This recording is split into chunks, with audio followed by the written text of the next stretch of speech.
This is Myron for the Carolina Camper. Here we are at camp and we're getting supper ready. This is a simple recipe and my wife says it is ground beef with taco seasoning.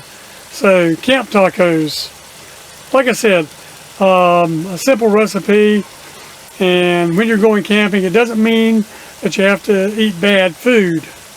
So there's my lovely wife. And to go along with the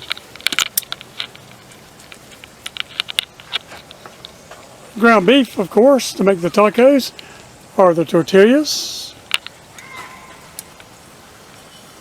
We have lettuce, if it'll focus here. We have tomatoes, cheese, and of course the taco sauce. And that would be a very simple recipe, good recipe for camp. And this is Myron for the Carolina Camper.